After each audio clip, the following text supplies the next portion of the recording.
Ayr United's first season back in the Scottish Championship is coming to an end. After a tough start to proceedings, the honest men lived up to the challenge and have now found their place in the Championship. The first few games was maybe getting to grips with the pace of it, and then we went on a good run where we got a couple of good results. We went to Hibs and won. We've more than held our own against many teams.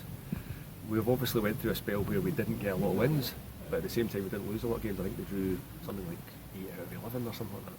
So the league's very close. I mean, you see teams like St Mirren who 2 years ago were playing the Premier League and they're in the bottom of this league, and you've got clubs like Hibs and Dundee United who were playing in the Premier League last year. So again, the quality's there. So to have made that step up and to be still competing at this level has been good.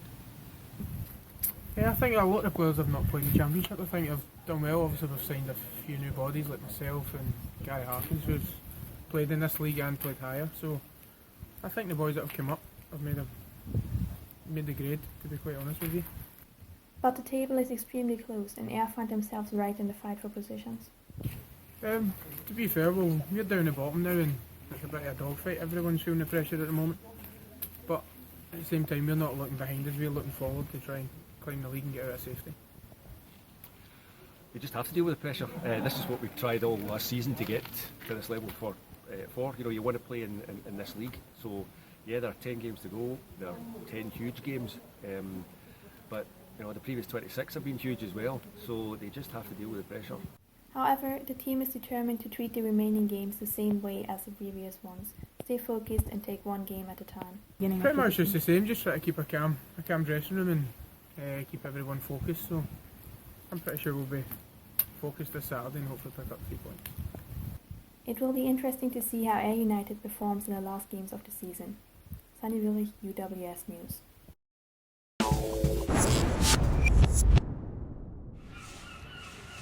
Welcome to Somerset Park. This is Sunny Willich for Ayr United Media ahead of the Scottish Championship game Ayr United versus Falkirk. Conditions are fine here today at Somerset and both teams will be looking to make the best out of it and take home 3 precious points. After the latest championship victory against Raith Rovers, Ayr will be looking to keep that momentum going and get into mid-table contention. A win today could move them up to 8th in the standings and put them right in the mix with the likes of Raith, Dunfermline and Warburton. Championship Manager of the Month Peter Eustensat, meanwhile, will be keen to consolidate the current 2nd place in the table. Victory today would move them 4 points clear ahead of Dundee United in 3rd. This is Sarah Peddy for Ayr United Media at Somerset Park, bringing you the team lineups for today's match against Falkirk. The team for Ayr today is Fleming, Devlin, Boyle, Gilmore, Crawford, Moore, Harkins, El Alagui, Megget, McGuffey and Ballatoni. If he had put in his resignation the way that other media outlets were talking about, then the club has to see that as like an impetus for what he wants to do, and if he doesn't want to stay at the club, they should have. I feel like even though he did put in his resignation, they probably should have sat down and talked about it rather than just announcing it to the press that he was leaving and just kind of dropping that, because it seemed like his whole team didn't really know what was happening. The whole thing is just a bit of a mess, and it feels like this is a really bad time for any club to lose a manager, especially Rangers, who are trying to fight for 2nd place since Celtic are running away with the league. Last weekend's Scottish Cup quarter-finals saw the likes of Ayr United, St Mirren, Partick Thistle and Hamilton lose to Scotland's big clubs Hibernian, Celtic, Aberdeen and Rangers. Concerns were raised on whether smaller clubs stand a chance at all. At Ayr United, the answer to that question is clear.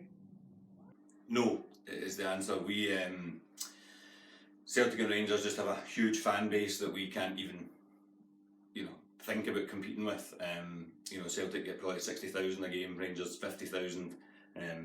Whereas we're kind of 1,500, 2,000 people, so it's not just that. I mean, the money they can generate through other areas commercially, and their sales in their shop and so on. It's just completely impossible for us to even think about competing with the likes of Celtic and Rangers. It just will never be possible. Never mind, at the moment.